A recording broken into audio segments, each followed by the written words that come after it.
jubah atau identitas itu sangat penting. Karena apa? Tanpa kita memiliki identitas yang jelas di dalam Tuhan, kita tidak akan kemana-mana, saudara. Hidup bukanlah tentang apa yang kita miliki, bahkan bukan tentang apa yang kita lakukan, melainkan menjadi siapa kita. Seperti yang Yesus katakan, apa gunanya seorang memperoleh seluruh dunia tetapi kehilangan dirinya? Kehilangan dirinya itu lose himself atau beingnya itu jadi gak jelas. Banyak orang lupa siapakah dirinya ketika dia itu berusaha menggapai sesuatu yang bersifat duniawi. Padahal menjadi siapakah kita itu sangat penting. Shalom, puji Tuhan. Bertemu lagi dengan Gereja Allah Baik Jemaat Daat. Mari kita satukan hati, kita siapkan hati kita untuk menerima firman Tuhan di dalam ibadah pada hari ini. Terima kasih Tuhan untuk kesempatan yang boleh kami nikmati bersama-sama dengan firman-Mu, dengan urapan Roh Kudus-Mu, supaya Engkau mengubahkan setiap daripada kami, sehingga kami makin hari makin berkenan di hadapan-Mu. Tuhan berkati setiap daripada kami, Tuhan siapkan kehidupan kami untuk menerima kebenaran firman-Mu dan juga melakukan dalam kehidupan kami sehari-hari. Terima kasih Tuhan. Di dalam nama Yesus Kristus Tuhan, kami mengucap syukur, kami berdoa. Haleluya. Amin. Puji Tuhan. Pada hari ini kita akan mengangkat sebuah topik yang tentunya banyak dari kita ini pasti sudah pernah dengar dan ya mungkin mengalami ya. Karena apa? Karena sebetulnya ketika kita bertobat, kita ikut Tuhan dan kita betul-betul mau mengubah kehidupan kita dengan iman kita kepada Yesus Kristus sebagai Tuhan dan Juru Selamat. Tentunya kita ingin berbuah dalam kehidupan ya, berhasil ya. Kalau kita bicara orang bisnis itu buka usaha, usahanya berhasil. Kalau kita bicara seorang dokter menyembuhkan orang sakit dan berhasil. Kalau kita bicara seorang engineer atau seorang mungkin pemborong sipil, maka dia melakukan banyak proyek dan berhasil dengan proyek-proyeknya. Itu yang setiap daripada kita itu punya satu kerinduan untuk bisa berhasil. Nah, kenapa banyak orang Kristen hari-hari ini kita lihat di luaran yang katanya Tuhan kita harus jadi garam dan terang dunia, harus jadi berkat. Tetapi ketika kita melihat banyak dari mereka tidak jadi berkat dan tidak berbuah kehidupannya. Kita mau ambil dari perumpamaan anak yang hilang. Tentunya semua dari kita akan familiar ya tentang cerita ini. Tetapi banyak hal-hal yang perlu kita singkapkan untuk kita mendalami lebih detail lagi dengan perumpamaan anak yang hilang ini ya.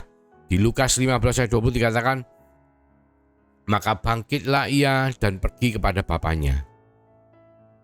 Ketika ia masih jauh, ayahnya telah melihatnya. Nah ini cerita ini saya tidak mau mulai dari awal ya, tapi saya akan singgung sekilas.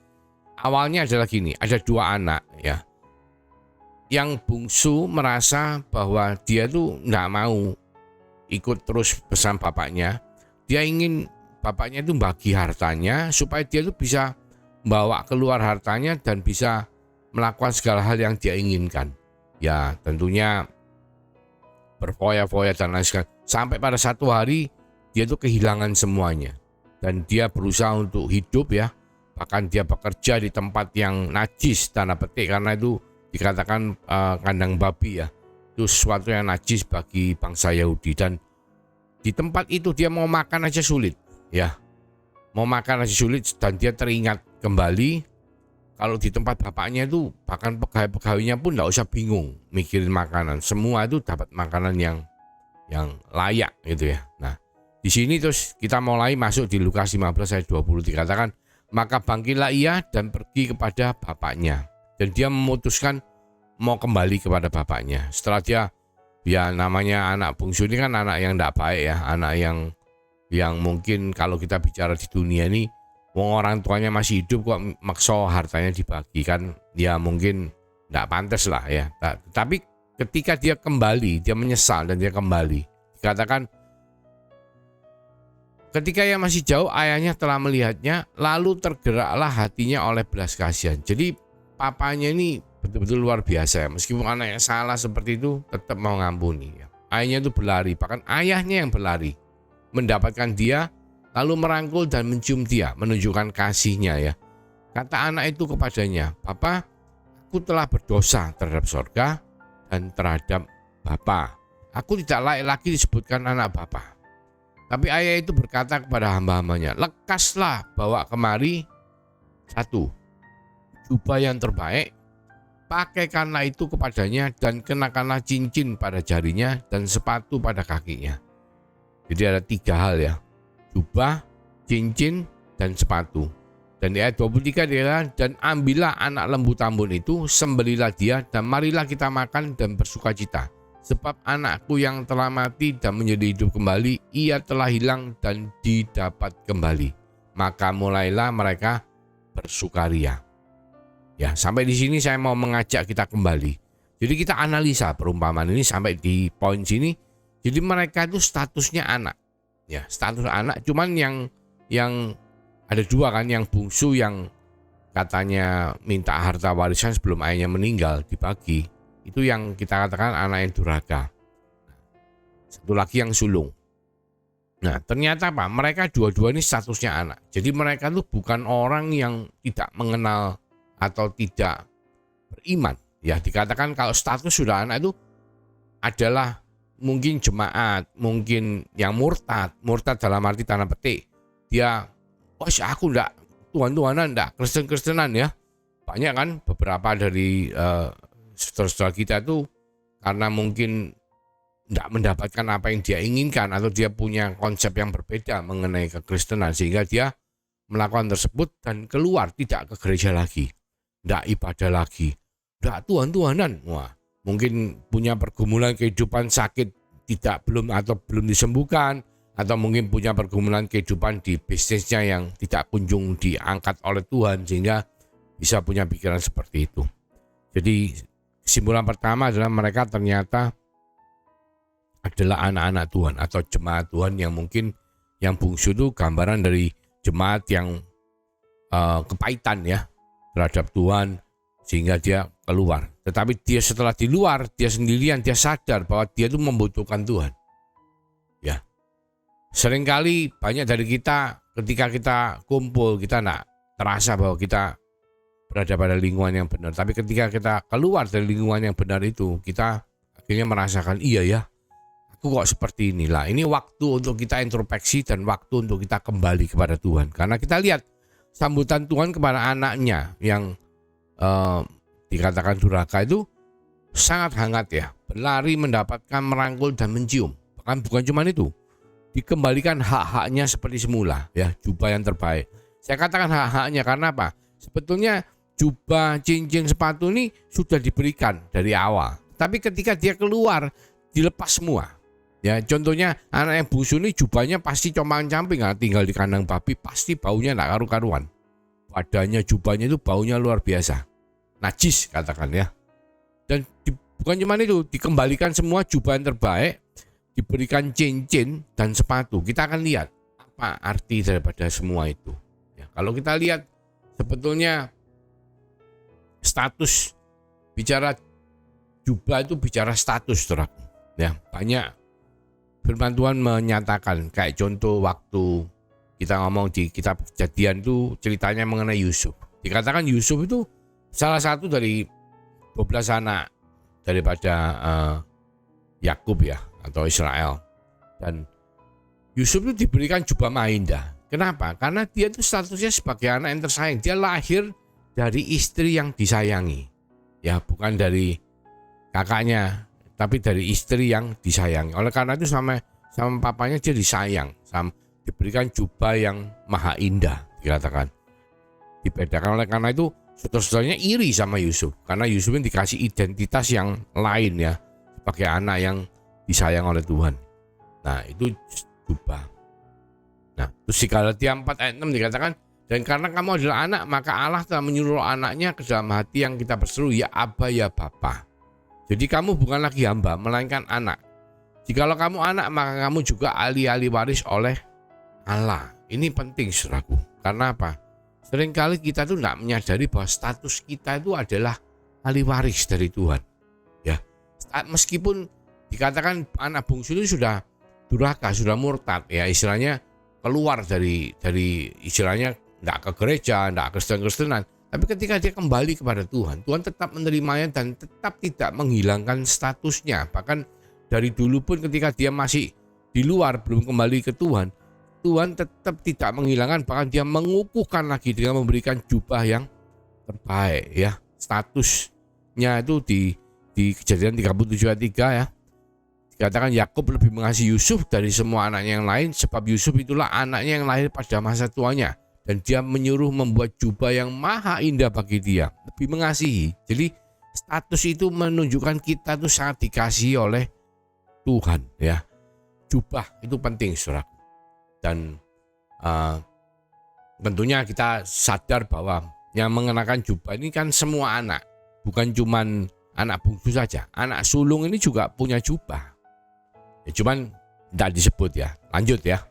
Kedua, kita dikatakan bahwa anak bungsu ini menerima cincin.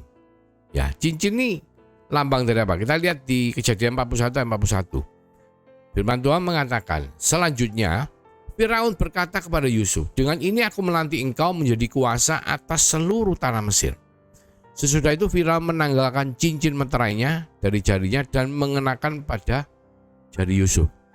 Dipakaikannya lah pada Yusuf pakaian, ya, itu jubah, ya, daripada kain halus, dan di kantongannya kalung emas pada lehernya. Jadi cincin ini ketika kita lihat zaman kerajaan, ya, sebetulnya mereka banyak membuat maklumat, istilahnya dekret maklumat, dan itu stempelnya itu pakai cincin. Jadi cincin itu untuk stempel, untuk menunjukkan bahwa ini mempunyai kuasa daripada yang punya cincin itu, ya. Jadi misalnya setelah menyatakan satu maklumat lalu distempel oleh cincinnya. Cincin ini yang biasanya dipakai sebagai stempel. Jadi cincin ini perlambang dari kuasa. Kuasa yang mengikuti dekretnya itu. Kuasa yang mengikuti apa yang dia perintahkan. Jadi ternyata Bapak ini memberikan anak ini bukan cuma status, ya, tapi juga memberikan kuasa. Ya, tentunya kita semua tahu bahwa kita semua yang beriman kepada Yesus Kristus sebagai Tuhan dan Juru Selamat, kita itu mempunyai meterai Roh Kudus. Roh Kudus itu identik dengan kuasa ilahi yang Tuhan berikan, membuat kita memiliki kodrat ilahi, ya. Itu penting, saudaraku, untuk kita menyadari bahwa ternyata menyandang status anak itu bukan cuman tahu bahwa kita itu adalah anak yang dikasih, enggak. Kita juga membawa kuasa yang diberikan oleh Tuhan. Dan kuasa itu adalah perlambang dari cincin meterai, cincin yang Bapak berikan kepada anak bungsu, ya. Tentunya jubah atau identitas itu sangat penting. Karena apa? Tanpa kita memiliki identitas yang jelas di dalam Tuhan, kita tidak akan kemana-mana, saudara. Hidup bukanlah tentang apa yang kita miliki, bahkan bukan tentang apa yang kita lakukan, melainkan menjadi siapa kita. Seperti yang Yesus katakan, apa gunanya seorang memperoleh seluruh dunia tetapi kehilangan dirinya?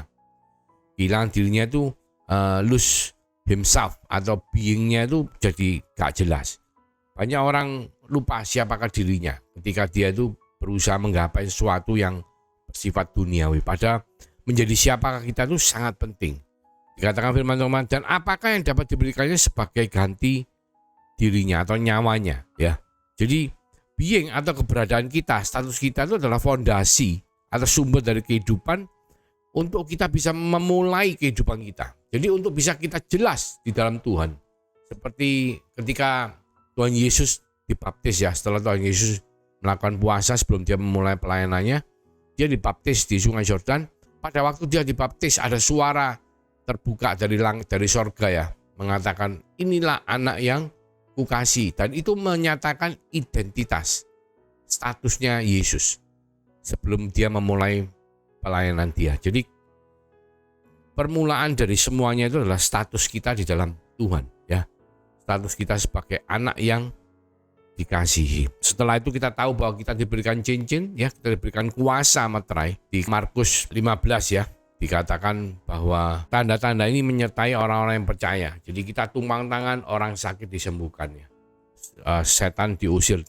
Jadi kuasa itu betul-betul termeteraikan melalui Roh Kudus di dalam kehidupan kita, sehingga memampukan kita memakai kodrat ilahi kita. Karena kuasa ilahi itu, saudara, kalau saya memberikan satu ilustrasi ya. Jadi kalau kita lihat, kita baca cerita wayang antara peperangan antara Pandawa dan Kurawa. Pandawa itu cuma 5 pendekarnya. Kalau Kurawa itu banyak, sampai bisa puluhan bahkan ratusan. Tetapi setiap kali perang yang menang selalu Pandawa, saudara. Kenapa? Karena Pandawa ini ternyata mereka itu keturunan dari dewa. Jadi ibunya manusia, bapaknya dewa. Sehingga mereka itu setengah dewa, setengah manusia. Dan itu memiliki keilahian ya. Sedangkan Kurawa itu sepenuhnya manusia. Jadi yang namanya orang yang ada keilahian ini kalau perang dengan manusia biasa itu biasanya menang. Itu anaknya dewa. Nah, kita semua ini anak daripada Allah yang Maha Kuasa, pencipta sorga dan bumi. Ya, ketika Roh Kudus yang dimeteraikan dalam kehidupan setiap anak orang yang percaya, setiap orang yang beriman, itu membuat kita memiliki kodrat ilahi dan kita bisa mengaktifasikan kodrat ilahi kita. Maka dengan iman kita akan mengalahkan dunia. Mengaktifkan kodrat ilahi itu gambarannya seperti ini, saudara. Saudara kalau misalnya punya HP canggih, mungkin keluaran terbaru dari iPhone atau Android yang lainnya, merek Android yang lainnya. Tentunya aplikasi atau banyak performa dari handphone ini bisa membantu kita dalam melakukan aktivitas dalam kehidupan, baik main game maupun mungkin transfer bank dan melakukan pekerjaan-pekerjaan kita. Tetapi, ya ada tetapi ya, ketika handphone saudara ini tidak memiliki wifi atau memiliki koneksi dengan internet, itu handphone saudara tidak bisa dipakai, tidak bisa dipakai katanya kecanggihannya ya kan. Jadi kalau kita ngomong manusia itu mempunyai kodrat ilahi, tetapi ketika kodrat ilahi ini tidak terkoneksi dengan sumbernya, maka kita itu tidak bisa pakai kodrat ilahi kita. Ini konsep pengertiannya seperti itu. Jadi cincin itu diberikan oleh Bapa kepada anak. Siapa anak? Ya, setiap daripada kita yang percaya dan beriman kepada Yesus. Tapi ketika kepercayaan kita dan iman kita itu tidak membuat kita terkoneksi dengan Tuhan, maka keilahian kita juga sebatas cuman di permukaan, sebatas cuman ya kita tahu aja, tapi kita nggak bisa maki.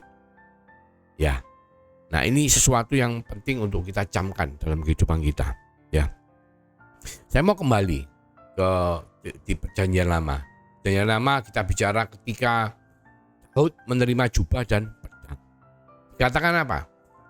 Waktu itu Daud itu mengikat perjanjian dengan Yonatan. Dan karena apa? Karena Yonatan tuh mengasihi Daud seperti dirinya sendiri.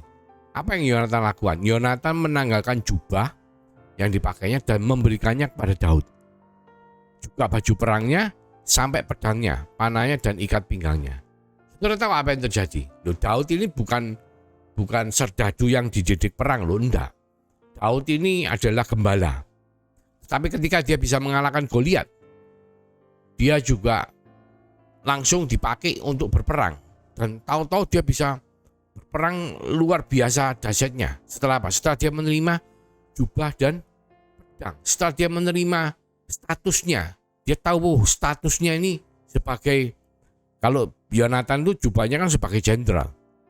Dia menerima status itu dan dia menerima pedang. Pedang ini untuk mengikuti jubahnya ya, karena kalau jenderal pasti punya pedang. Sehingga dia apa? Dia sanggup untuk berperang. Dan itu luar biasa, saudaraku. Ketika saudara dan saya sadar bahwa Tuhan ini memberikan kita status atau identitas anak-anak sebagai ahli waris daripada kerajaan Allah.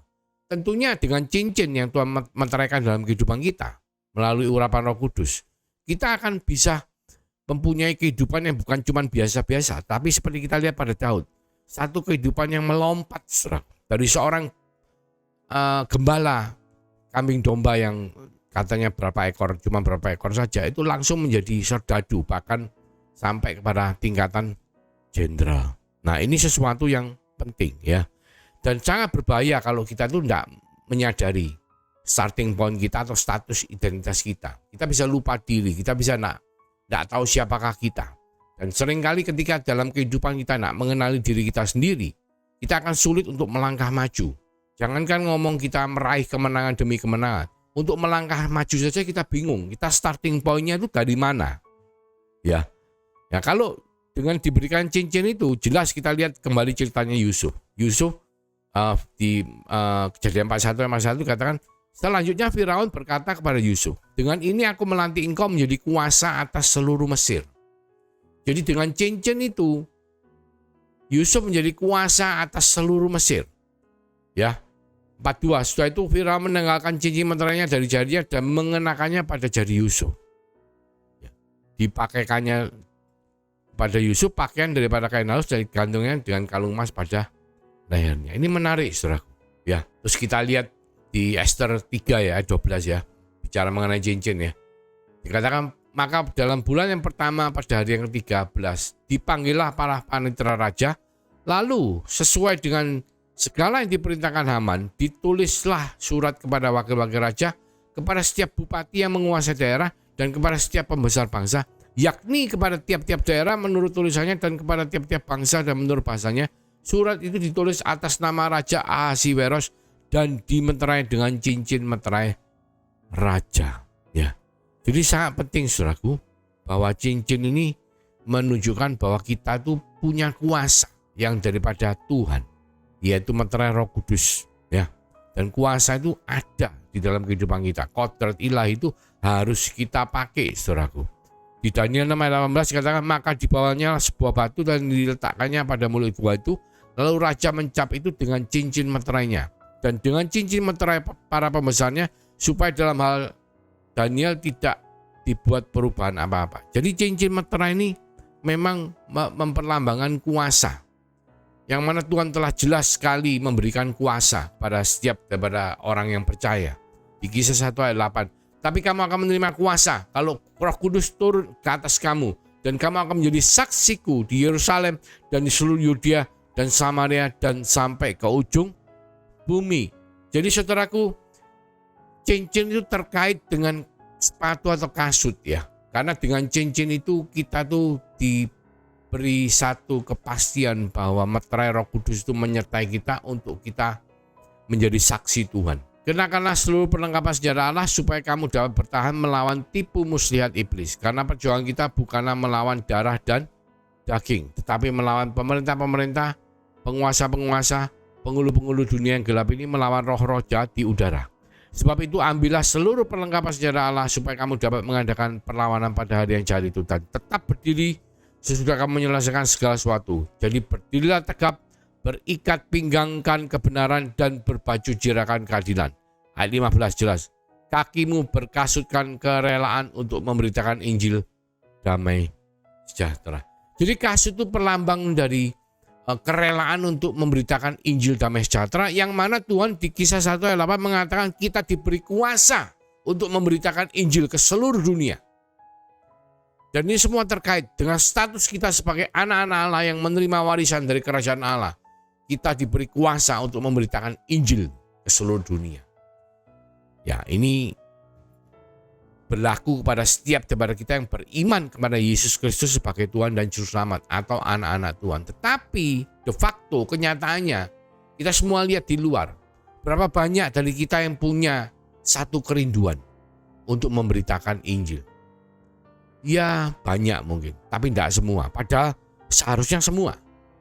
Karena apa? Semua yang beriman, ya, baik anak bungsu maupun anak sulung, itu diberikan jubah, diberikan cincin, dan diberikan kasut. Kenapa kok tidak berbuah?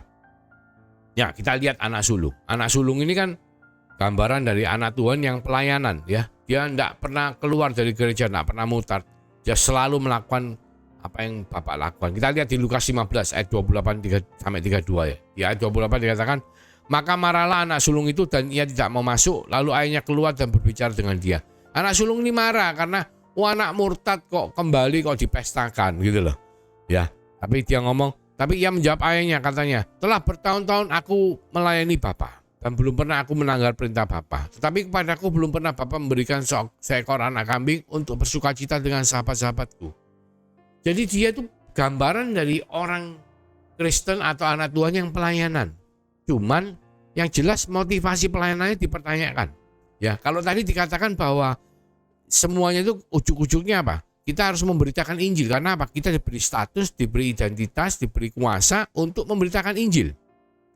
Ya, ke seluruh dunia. Tapi di sini dikatakan, telah bertahun-tahun aku melayani Bapa dan belum pernah aku melanggar perintah Bapa. Tetapi kepadaku belum pernah Bapa memberikan seekor anak kambing untuk bersukacita dengan sahabat-sahabatku.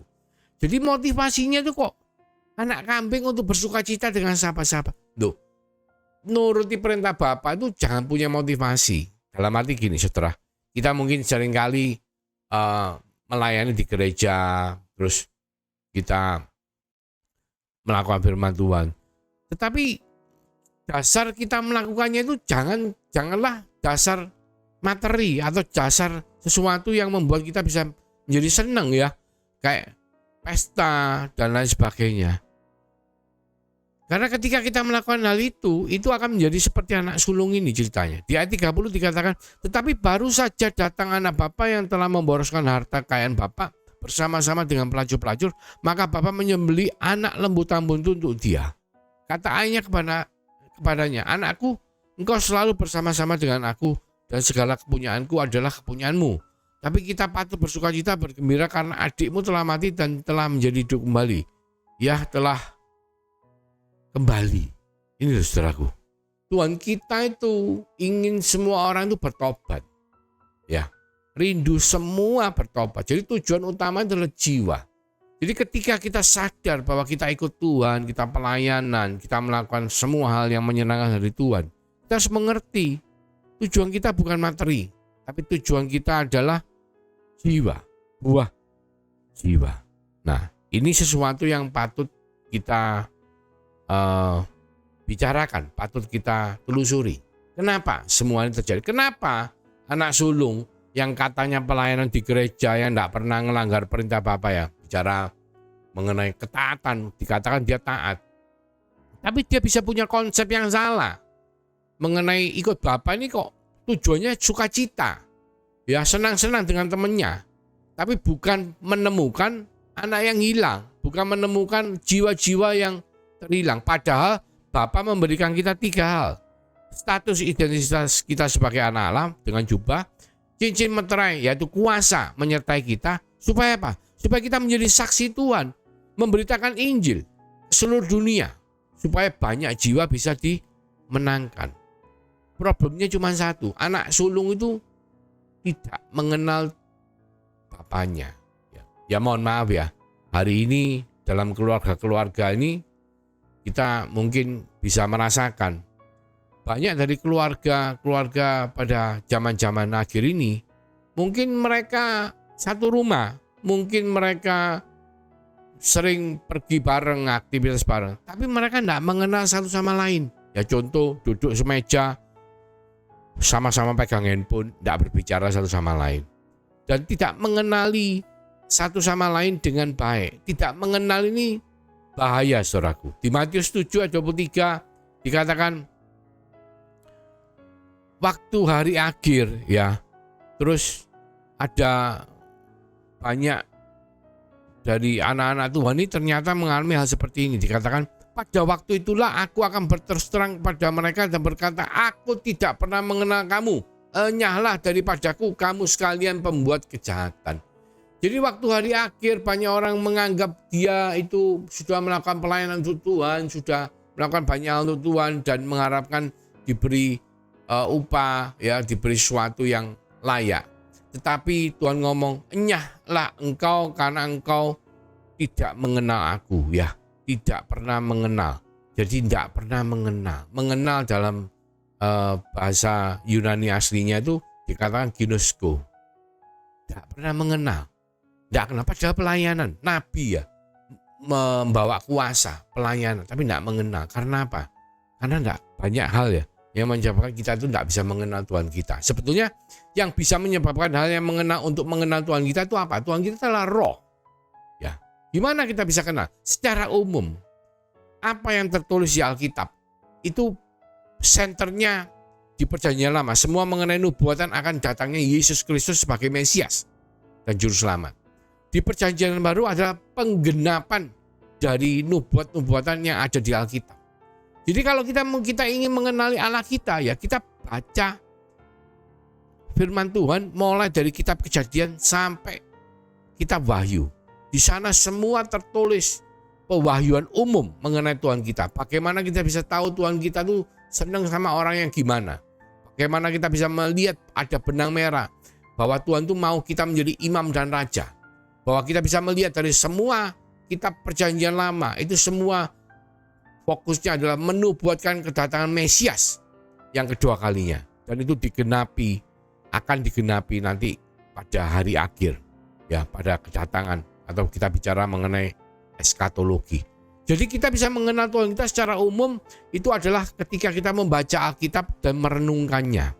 Tetapi lebih daripada itu, kita bisa mengenal Dia secara khusus adalah dengan melakukan saat teduh, persekutuan pribadi, komunion dengan Tuhan.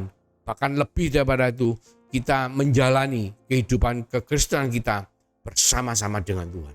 Menggantungkan seluruh hidup kita kepada Tuhan. Karena itu adalah hal yang paling luar biasa yang bisa kita lakukan. Jadi bukan sekedar kita cuma satu rumah seperti anak sulung, tetapi kita juga bersama-sama dengan Dia dalam setiap perjalanan kehidupan kita. Contoh misalnya kita punya pergumulan, ya kita berdoa, kita menyerahkan semuanya pada Tuhan. Mari kita berdoa. Terima kasih Tuhan Yesus telah mengingatkan setiap daripada kami bahwa tujuan daripada kami semua sebagai anak-anak yang beriman kepadamu adalah